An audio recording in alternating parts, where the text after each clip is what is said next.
She accessed her computer terminal and displayed a star chart. If I allow you to return to your people with a warning to respect our boundaries, would your leaders listen? Eric rubbed his wrists. I can't speak for all humans, but I believe we would value peaceful contact more than conflict. Most of us prefer making allies to making enemies. Allies. Lily tasted the unfamiliar concept. The Zentari had subjects and rivals, not allies. The ship suddenly shuddered. An alarm blared and Kate's voice came through the communication system. Captain, multiple vessels approaching. They appear to be human. Lily stared at Eric. Your rescue party? He looked equally surprised. We don't have military ships in this sector. Lily rushed to her quarters view screen. Eric, following behind the display, showed 3 vessels of unfamiliar design approaching her warship. They were smaller than Zentari cruisers, but moved with remarkable speed. They're not attacking, Eric noted. They're positioning themselves in a non-offensive formation. That's a diplomatic approach. The communication system chimed. Captain, they're hailing us. Lily hesitated, then nodded. On screen, a human female appeared on the display. She had pale skin and light hair. This is Captain Susan, of the Earth Diplomatic Corps. We've tracked our research vessel to your location. We propose a peaceful dialogue. Lily glanced at Eric, who gave a small, encouraging nod. She squared her shoulders and addressed the human captain. This is Commander Lily of the Zentari Empire. Your vessel trespassed in our territory. We apologize for any misunderstanding. Captain Susan replied. Our explorers sometimes let curiosity override protocol. We request permission to send representatives to discuss proper boundaries and potential exchange of scientific information. Exchange, not surrender. The concept was revolutionary to Lily. The Zentari took what they wanted. They did not exchange. Eric spoke quietly. This could be the beginning of something beneficial for both our peoples. Lily considered the possibilities. The Empire had grown stagnant in recent centuries. Perhaps new ideas, even from a young species, had value. She made her decision, permission granted. Captain Susan, I will receive your representatives. She ended the transmission and turned to Eric. It seems I will learn more about humans sooner than expected. We're full of surprises, he said, with that strange human expression called a smile. 3 human diplomats arrived on Lily's warship. They wore simple blue uniforms with a symbol of Earth on their shoulders. Eric greeted them with obvious relief. The lead diplomat was a tall woman with dark skin named Mary, Commander Lily. Thank you for your hospitality, Mary said with a small bow. We're honored to be the first official delegation to meet with the Zentari Empire. Lily led them to the ship's conference room. Kate followed closely, watching the humans with suspicion. The humans showed no fear, only curiosity as they observed the alien architecture of the warship. Your ship is beautiful, Mary commented. The way you've integrated biological components with technology is fascinating. Lily felt pride at the humans' appreciation. Zentari ships are grown, not built. They live and breathe as we do. Incredible, one of the other diplomats whispered. In the conference room, Lily sat across from the humans. You said you wished to discuss boundaries? Mary nodded. Yes, we propose establishing clear territorial markers and communication protocols to prevent future misunderstandings. Our expansion isn't meant as aggression, merely exploration and growth. The Empire has never negotiated borders, Kate interjected. We claim what is ours. Mary smiled patiently. Perhaps there's a first time for everything. We believe there's enough space for all species to thrive. The warship of the Zentari Empire hung in orbit around the small blue planet like a predator watching its prey. Captain Lily observed the view screen with her 4 violet eyes narrowed in contemplation. Her scaled skin shimmered under the command deck lights as she tapped her clawed fingers against the control panel. This is the 3rd human vessel that has violated our territory this cycle. She hissed to her second-in-command Kate, who stood rigidly beside her. They continue to expand despite our warnings. Kate nodded her ridge-crowned head. Humans lack proper fear, Commander. They believe their adaptability makes them special. Lily had studied the humans for many cycles. They were physically weak with no natural armor, no venom, and pitiful senses, yet they had expanded across their solar system with remarkable speed. Their confidence bordered on madness. "Bring the captured human to my quarters," Lily commanded. "I wish to understand what makes these creatures so bold." Later in her private chamber, Lily waited. The door slid open and 2 guards escorted in a human male. His hands were bound, but he walked with a straight back and calm eyes. This surprised her. Most species trembled when captured by the Zentari. "Leave us," she ordered. The guards exited, leaving her alone with the strange creature. The human stood silently watching her. He had dark hair and oddly expressive eyes. Lily circled him, noting his fragile form. Humans were so soft, so vulnerable. "What is your designation?" she asked. "My name is Eric Mason," he replied. His voice was steady. "You know you trespassed in Zentari space. Your vessel has been confiscated and your crew imprisoned." Lily leaned closer, examining his reaction. "Why do you explore where you are not welcome?" "Thukri," human called Eric shrugged a curious gesture. "Exploration is what we do. It's how we learn and grow." "You risk death." "Everything worthwhile involves risk," Lily hissed softly. She had interrogated many species and all showed appropriate fear. But this human seemed almost comfortable despite his situation. "Your species is young and weak," she said. "You have no natural defenses. Your homeworld is barely habitable after your own environmental damage. Yet you spread through space as if you belong everywhere. Why aren't you afraid, human?" His answer was simple. "Because fear doesn't help." Lily froze. "Explain." Eric looked directly into her eyes. "Something few dared to do. Fear is useful when it keeps you alive, but letting it control you prevents growth. My ancestors were afraid of oceans, of mountains, of the sky. They overcame those fears. We crossed oceans, climbed mountains, and now fly among stars. We respect danger, but we don't worship it." The confidence in his voice was mesmerizing. Lily had lived 3 human lifetimes and commanded a warship that could destroy entire cities.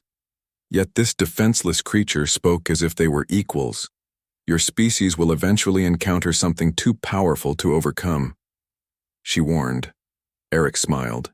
"Probably, but we'll try anyway, and sometimes we succeed when we shouldn't. That's our strength. We adapt, we solve problems, and when we fail, we learn." Lily felt something unfamiliar stir within her. The Zentari Empire had ruled their section of the galaxy for thousands of years through superior strength and technology. Their philosophy was simple: the strong survive, the weak perish.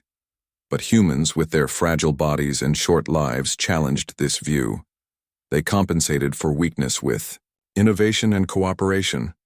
"Your vessel contained scientific equipment, not weapons," Lily said. "You were studying the gas giant in our territory." "Yes. Its atmospheric composition could help us understand planetary formation." Eric shifted slightly. "In his bonds, knowledge is valuable to us, sometimes more valuable than safety." Lily moved to her console and pressed a sequence. The restraints around Eric's wrists clicked open. "You are releasing me?" he asked. "I am curious," Lily admitted. "Your species intrigues me. Perhaps there is wisdom in your approach. My superiors believe humans should be contained or eliminated. But I wonder what we might learn from each other." Lily watched the humans carefully. She had expected demands, threats, or begging, not this calm, reasonable approach. It unnerved her more than aggression would have. "What benefit would the Empire gain from such an arrangement?" she asked. "Knowledge," Mary replied. "Humans excel at innovation. We could share scientific discoveries, medical advancements, and cultural exchange. Trade routes could benefit both our economies," Kate hissed softly. "Humans have nothing we need." Eric, who had been quiet, spoke. "Up with respect, that's not true. Your empire has existed for thousands of years. That brings wisdom and stability, something humans could learn from." And while your technology is advanced in many areas, we've developed unique solutions to problems. You may not have encountered. Lily found herself nodding. The human has a point, Kate. Our science division has reported interesting advances in human neural interface technology, and their adaptability might prove useful. The meeting continued for hours. The humans were persistent but respectful. They proposed clear borders, communication channels, and even cultural exchanges. Lily found herself intrigued by their proposals, so different from the Zentari way of conquest and dominance as the humans. Prepared to return to their ship with preliminary agreements, Lily pulled Eric aside. "I'm releasing your research vessel and crew as a gesture of goodwill." Relief washed over his face. "Thank you, Commander." "This approach is new to me," she admitted. "The High Council may not approve. Change is always difficult," Eric said, "but sometimes necessary for survival." After the humans departed, Kate approached Lily on the command deck. "You're taking a great risk, Captain. The Council expects us to secure this sector, not negotiate with primitives." "Perhaps," Lily replied. "But I've ruled this ship for many cycles, and I've begun to question our methods. The Empire expands, consumes, and moves on. Yet we haven't truly evolved in centuries. These humans, with their short lives, create and adapt constantly." "You admire them," Kate said with surprise. "I find them interesting. Their weakness forces innovation. Their mortality creates urgency. They value each life because it is finite." Lily turned to her. "Second, prepare a report for the Council. Include all data on human advancement and the potential benefits of limited cooperation." Kate hesitated. "And if they reject this approach, then I will follow orders," Lily said. "But they should make an informed decision." In the following days, Lily studied human history and culture. Their planet had thousands of languages, hundreds of nations, and countless belief systems. Despite this fragmentation, they had unified enough to reach the stars. Warfare had been common throughout their history, yet so had cooperation. Their art was diverse and emotional, reflecting their brief lives. Lily found herself drawn to human music. The way it expressed feelings through sound fascinated her. Zentari art was about precision and tradition. Human art was about emotion and change. A message arrived from the Zentari High Council. Her superior, Admiral Penny, would arrive in 3 cycles to assess the situation. Lily knew Penny's reputation. She was traditional, aggressive, and utterly devoted to Empire expansion. "We must prepare," Lily told her officers. "Admiral Penny will want full reports on human capabilities, weaknesses, and potential threats." "And your negotiations?" Kate asked. "I stand by my decision," Lily said. "But I serve the Empire. I will present my findings objectively." That night, Lily couldn't sleep. Her quarters felt confining.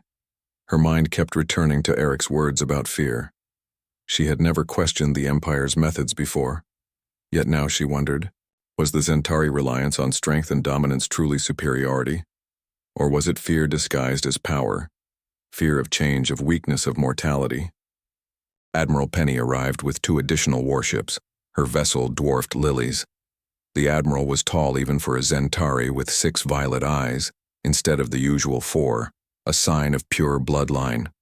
Her scales were deep purple with gold markings of high rank. Lily met her in the docking bay with proper military formality. "Admiral, the ship is yours to command." Penny surveyed her coldly. "I've read your reports, Captain. Your interest in these humans is concerning. I believe there may be strategic advantages to limited cooperation," Lily replied, keeping her voice neutral. "They possess unique technologies and approaches." "Approaches," Penny repeated. "The Zentari way has ensured our dominance for 10,000 cycles. Why would we adopt the methods of creatures who barely live a century? Not adopt, Admiral, adapt and incorporate what is useful," Lily suggested. "As we have done with other species." Penny made a dismissive gesture.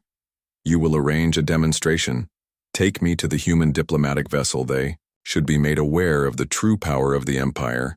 Lily felt a flash of concern. "The humans have shown only peaceful intentions, and you have shown weakness."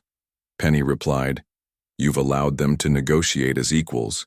The Council is most displeased. Later, on the bridge, Penny ordered the warships to surround the human diplomatic vessel. "Open communications," she commanded. Captain Susan's face appeared on screen. "Admiral, this is unexpected. We were under the impression our negotiations with Commander Lily were proceeding well. The Commander exceeded her authority."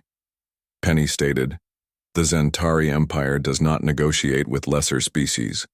Your presence in our territory is an act of aggression." Susan remained calm. "We respectfully disagree, Admiral. We came in peace to prevent misunderstandings." "Your understanding is irrelevant," Penny replied. "You will surrender your vessels and submit to Zentari authority, or face destruction." Lily stepped forward. "Admiral, if I may, these humans have advanced cloaking technology. Our sensors barely detected their arrival. They chose to approach openly." Penny ignored her. "You have 1 cycle to comply." She cut the transmission. "Weapon systems online," she ordered. "Target their propulsion systems." Lily exchanged glances with Kate. Both knew this was wrong, but challenging an admiral meant treason. The bridge crew worked silently, preparing for combat. "Admiral," the sensor officer called, multiple new contacts appearing. The view screen showed 5 more human vessels decloaking around them. Larger than the diplomatic ships, these clearly had military capabilities. "Impossible," Penny hissed. "Our intelligence indicated humans had no significant space force." "They're hailing us," the communications officer reported. Penny nodded reluctantly. A stern-faced human woman appeared on screen. "This is Commander Linda of Earth Defense Force. Your aggressive posture toward our diplomatic mission is unacceptable. We remained cloaked as a precaution. It seems that was wise." "You dare threaten the Empire?" Penny snarled. "We don't threaten," Linda replied. "We protect. We monitored the productive talks between Captain Lily and our diplomats. We hoped for peace. Still do, but we're prepared for alternatives." Lily studied the tactical display. The human vessels had positioned themselves perfectly to neutralize the Zentari advantages. They weren't bluffing. "Admiral," she said quietly, "their ships are using technology we haven't encountered before. I recommend caution." For the first time, Penny looked uncertain. The situation had changed rapidly. No longer was this about disciplining primitives. This was a potential military confrontation with unknown odds. "We are the Zentari," Penny declared. "We do not retreat." "Nor do we," Linda responded. "But we prefer to live. Neither of us needs to die today." The bridge fell silent. The crew looked between Lily and Penny. Centuries of Zentari tradition demanded they fight. Yet the outcome was uncertain. Lily made her decision. "Admiral, permission to speak freely." Penny nodded stiffly. "The Empire has survived by being stronger than its enemies," Lily said. "But strength takes many forms. These humans compensate for physical weakness with innovation, for short lives with urgency. Their approach to fear gives them courage, not recklessness. I've studied them. They do not want war, but they will fight if necessary, and they might win." She continued, "The Empire could spend resources destroying them, or we could learn from them, adapt, and become stronger. What serves the Empire better, conflict or growth, eh?" Tense minute passed. Penny's 6 eyes narrowed in thought. Finally she spoke. "Stand down, weapons, maintain defensive posture." The crew complied with obvious relief. Penny addressed the human commander. "We will continue the diplomatic discussions. The Empire acknowledges your right to defend your representatives. This is not acceptance of your terms, merely a continuation of dialogue." Commander Linda nodded. "Understood, Admiral. We'll maintain our current position while talks proceed." The transmission ended. Penny turned to Lily. "You have until my return to the homeworld to prove the value of this approach, Captain. If these humans have nothing worthwhile to offer, the original plan of containment will proceed." "Understood, Admiral," Lily replied in. The following days, negotiations resumed. The humans, sensing the precarious balance, offered technological exchanges that impressed even Penny. Medical advancements that could extend Zentari lifespans. Communication systems that worked across vast distances more efficiently than current methods. They were generous but not submissive. Eric visited Lily's ship as part of the technical exchange team. "Your admiral doesn't like us much," he observed. "Admiral Penny is traditional." Lily replied, "But practical. She sees the potential benefits now." "And you?" Eric asked. "What do you see?" Lily considered the question. "I see a future different from our past. The Empire has always believed in strength through conquest. But perhaps there's strength in adaptation too." Eric smiled. "That's how life survives, not by being the strongest but by being the most adaptable." "A very human perspective," Lily noted. "Maybe that's not a bad thing." 6 cycles later, Admiral Penny departed for the Zentari homeworld. With the preliminary agreements, the humans had established an embassy on a nearby moon. Their ships maintained a respectful distance from Zentari territories, but communication channels remained open on her command deck. Lily watched the stars. Her conversation with Eric replayed in her mind. "Why aren't you afraid, human? Because fear doesn't help." The Empire had been driven by fear for millennia. Fear of weakness, of change, of mortality. They disguised it as strength, as tradition, as superiority. But humans with their fragile bodies and brief lives had taught her something valuable. Kate approached. "The High Council has approved the continued diplomatic mission." "Captain." They were impressed by the human medical technology, Lily nodded, "and Admiral Penny. She has recommended you remain as liaison to the humans," Kate said with surprise. "She cited your understanding of their psychology." Lily turned from the view screen.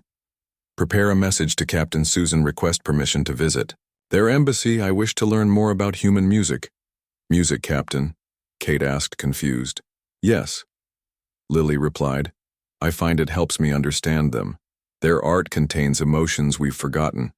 How can we truly know a species without understanding what moves their hearts?" As Kate left, Lily gazed at the distant blue planet that had produced these strange, fearless creatures. For the first time in her long life, she felt something new. Not the pride of conquest or the satisfaction of duty, but curiosity about possibilities. A very human feeling, she realized. Somewhere on that world, millions of humans lived, their brief, intense lives creating, learning, growing, loving. They faced their mortality not with fear, but with defiance and hope. Perhaps there was wisdom in their madness, a strength in their weakness. "Why aren't you afraid?" she whispered to herself. And for the first time she understood the answer. Because fear doesn't help, but courage, possibility, and connection do. That was the true strength of humanity. And perhaps it could become a strength of the Zentari too.